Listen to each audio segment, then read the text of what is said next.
اپنے دل میں یاد کرتا، میں بھی اسے اپنے دل میں یاد کرتا ہوں۔ جب میرا بندہ کسی محفل میں میرا ذکر کرتا ہے، میں اس سے کہیں بہتر محفل میں اس کا ذکر کرتا ہوں۔ اللہ کی محفل تو ملائے اعلیٰ کی ہے، ملائکہ مقربین کی ہے۔ بہرحال اللہ کو تم اپنے دل میں مستحضر رکھو، اللہ تعالیٰ تمہیں بھی یاد رکھے گا۔ دوبارہ فرمایا احفظ اللہ تجدہ امامک تجاہک، اللہ کو یاد رکھو تو اپنے سامنے موجود پاؤ گے، جب چاہو دعا کرو تو احفظ اللہ تجدہ امامک یا تجاہک، اپنے سامنے موجود پاؤ گے۔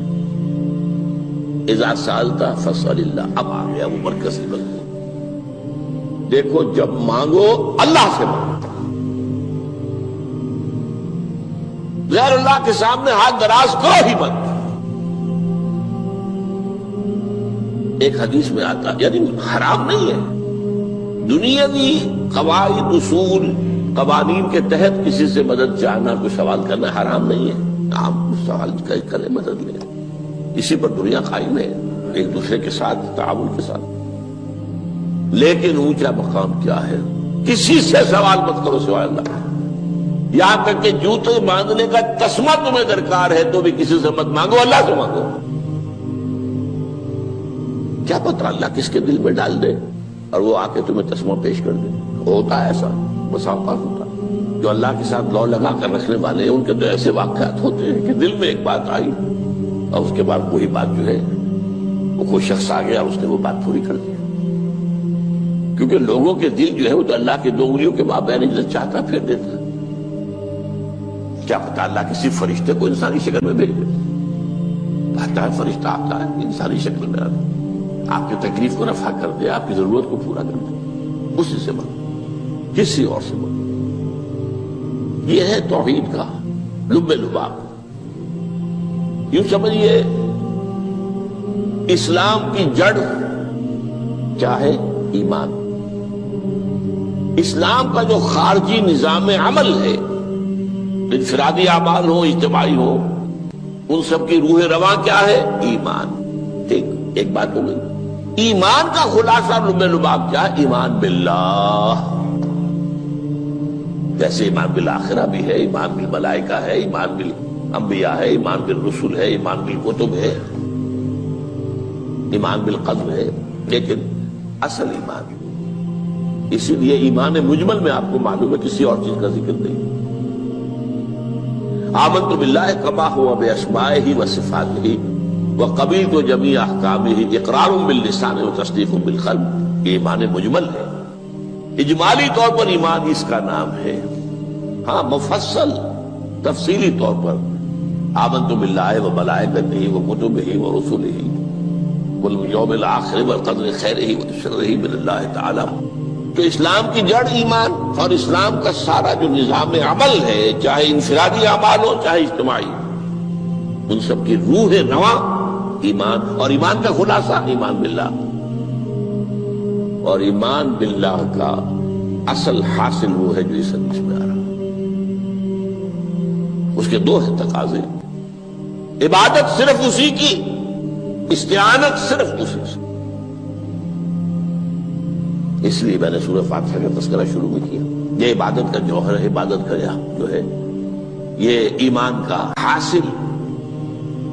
عبادت صرف اس کی ہے اور استعانت صرف اس سے۔ استعانت ہی میں سوال بھی آ گیا، یہ بھی مدد ہے۔ آپ کسی سے کچھ مدد مالی چاہ رہے ہیں یا کوئی اور مدد چاہتے ہیں، کسی کام میں مدد چاہتے ہیں، جیسے میں نے کہا تھا کہ سفارش کرانا چاہتے ہیں، یہ بھی مدد ہے۔ وَإِذَا اسْتَعَنْتَ فَاسْتَعِنْ بِاللَّهِ، اور جب مدد مانگو صرف اللہ سے مانگو۔ اور وہ سارے الفاظ یاد کر لیے، استدعاء، استعانت، استغاثہ۔ یہ جو غوث اعظم سے استغاثہ کیا جاتا ہے یہ تو شرک ہے۔ استغاثہ اللہ سے، دعائی اللہ کی، اس اعتبار سے استمداد، استعانت، استدعاء، استغاثہ، یہ سب اللہ سے، صرف اللہ سے۔ عبادت صرف اللہ، ایاک نعبد، اور استعانت صرف اللہ سے۔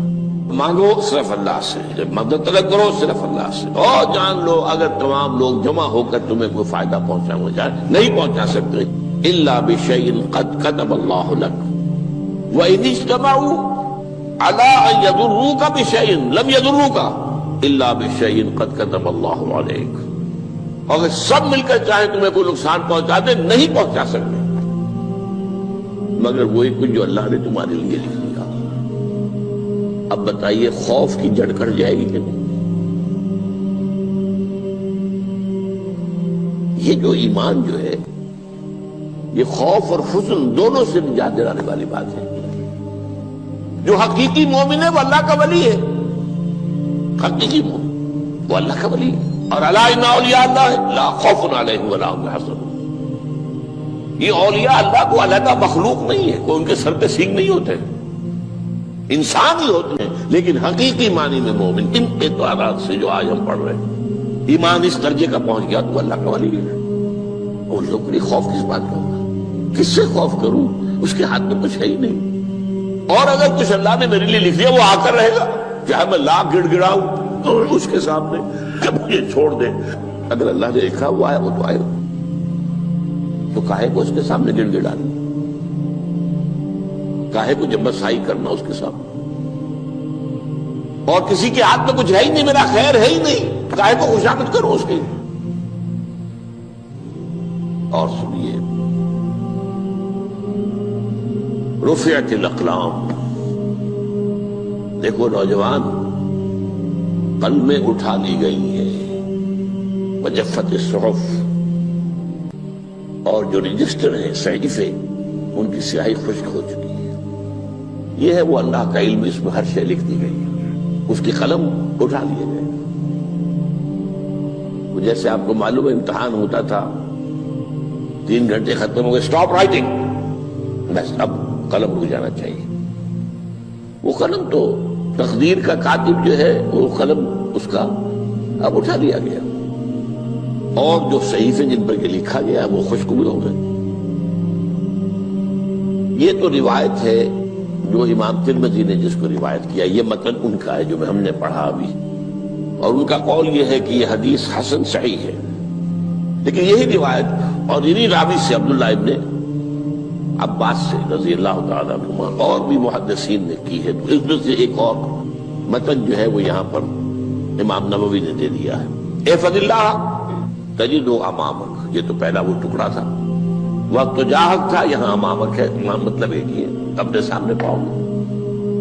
اللہ کی حفاظت کرو، اللہ کو دل میں، اللہ کی یاد کو محفوظ رکھو، گویا کہ اللہ کو مستحضر رکھو۔ ذکر اللہ کے معنی کیا ہے؟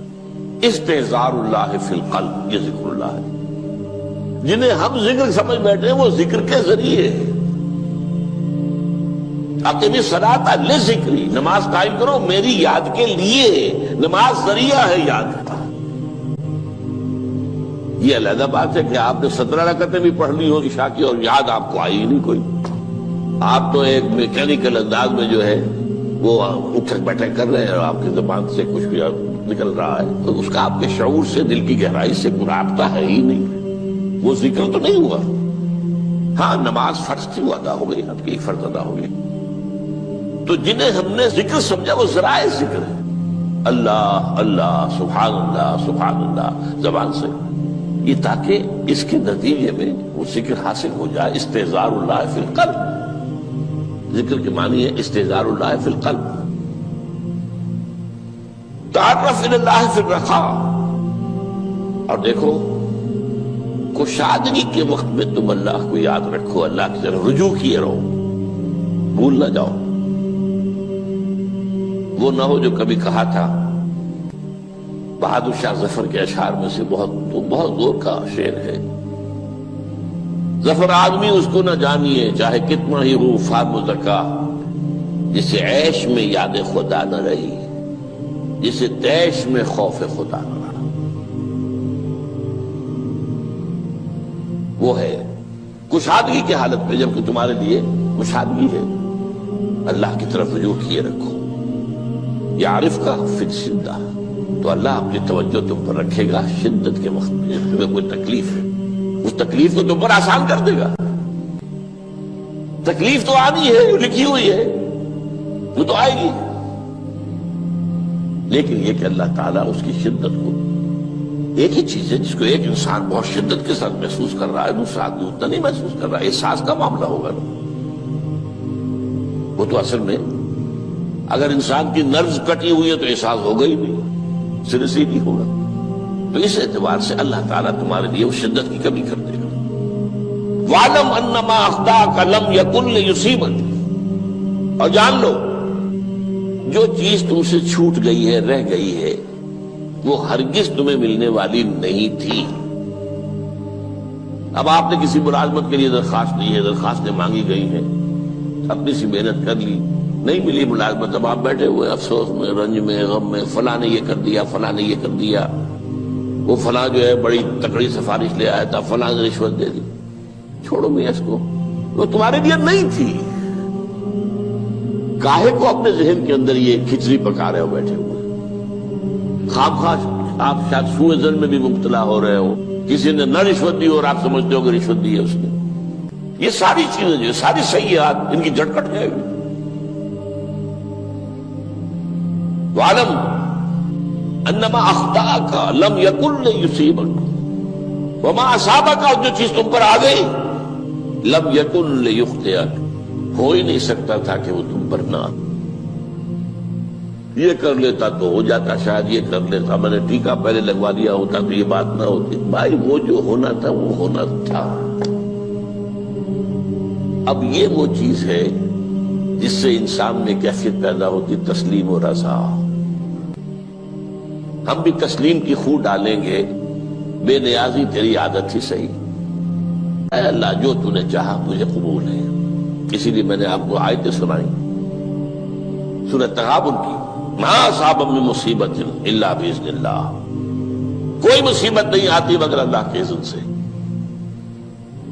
وَمَن یؤمن باللہ یہدی قلبہ، جو اللہ پر ایمان رکھتا ہو اللہ اس کے دل کو ہدایت دے دیتا ہے۔ ہدایت کس بات کی؟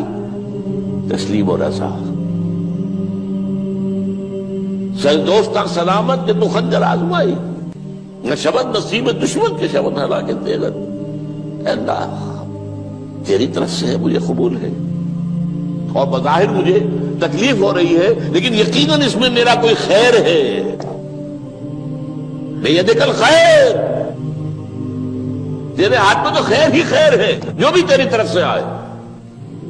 سر تسلیم خم ہے جو مزاج یاد میں، اور یہ مضمون جو ہے زیادہ بڑے پیمانے پر سورہ حدید میں آیا ہے۔ ما اصاب من مصیبت فی الارض ولا فی انفسکم الا فی کتاب من قبل ان نبرأھا، کوئی مصیبت نہیں آتی نہ تمہاری جانوں میں نہ زمین میں، زمین میں زلزلہ آ جانا، سیلاب آ جانا، کچھ اور زمین کا دھنس جانا، یا یہ ہے کہ تمہاری جانوں میں کوئی بخار ہو گیا، کوئی اور تکلیف ہو گئی، اچانک معلوم ہوا کہ انسان تو کینسر ہے اور کینسر بھی اب 3rd سٹیج کو پہنچ چکا ہے، لیکن جو بھی آیا ہے وہ اللہ کے علم کی کتاب میں پہلے سے لکھا ہوا ہے۔ فی کتاب من قبل ان نبرأھا، یہ کتاب میں درج ہے اس سے پہلے کہ مجھے ظاہر کریں۔ اس کا نتیجہ کیا نکلنا چاہیے؟ لیکن لا تأسوا علی ما فاتکم ولا تفرحوا بما آتاکم، افسوس نہ کیا کرو جو تم سے جاتا رہے، چھوٹ جائے، کوئی عزیز فوت ہو گیا، کوئی موقع ہاتھ سے نکل گیا، ارے بھائی میں چوک گیا، بڑا موقع تھا، اب اس پر افسوس کر رہے ہیں۔ نہیں، جو چیز لیکن لا تأسوا علی ما فاتک ولا تفرحوا بما آتاک، جو اللہ تمہیں دے دے اس پر اتراؤ مت۔ وما اصابک لم یکن لیخطئک واعلم ان النصر مع الصبر، اور جان لو اللہ کی مدد صبر کے ساتھ آتی ہے، جو آئے اس کی طرف سے جھیلو، زبان پر کلمہ شکوہ اور شکایت نہ آئے، اللہ سے شکایت نہ آئے، تسلیم و رضا، جو تیری رضا ہے۔ تیری صحت ہمیں منظور ہے لیکن اس کو، مولانا محمد علی جوہر ایک مرتبہ جیل میں گئے، ایک بیٹی بیمار ہوئی، فوت ہو گئی، اس کے بعد دوسری مرتبہ پھر جیل میں گئے، دوسری بیٹی کو وہی بیماری ہوئی، جیل میں اطلاع ملی کہ بیٹی کو یہ بیماری ہو گئی ہے، تو خط لکھا ہے اشعار کی شکل میں، کا آخری شعر یہ ہے: تیری صحت ہمیں منظور ہے لیکن اس کو نہیں منظور تو پھر ہم کو بھی منظور۔ ہم تو چاہتے ہیں میں بیٹی کے تجھے شفا ہو جائے، اسے منظور نہیں تو پھر ہمیں بھی بتا۔ وَاعْلَمْ أَنَّ النَّصْرَ مَعَ الصَّبْرِ وَأَنَّ الْفَرَجَ مَعَ الْكَرْبِ۔ فرج، فراخی، کھل جانا کسی چیز کا، یہ ہے کرب کے ساتھ، تکلیف کے ساتھ، تکلیف ہوتی ہے ساتھ۔ اللہ نے قانون بنایا ہے دنیا کا۔ اب آپ اندازہ کیجئے بچے کی ولادت میں ماں کو کتنی تکلیف اٹھانی پڑتی ہے۔ آج کل تو فیشن ہو گیا ہے، سیدھے سیدھے جاؤ، آپریشن کراؤ، تکلیف سے بچ جاؤ، لیکن یہ ہے کہ یہ بھی آپ کے علم میں ہوگا، وہ ساری تکلیف جیسے ہی بچے کو لا کر ماں کے برابر لٹایا ہے، ساری تکلیف ختم، پھر جو راحت میسر آتی ہے۔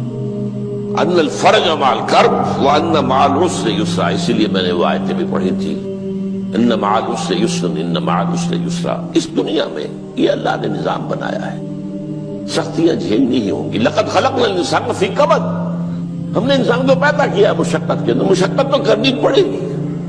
کسی کی جسمانی مشقت زیادہ، کسی کی ذہنی مشقت زیادہ، مشقت سے چارہ کسی کو نہیں۔ تو یہ ہے ان مع العسر یسرا، ان مع العسر یسرا۔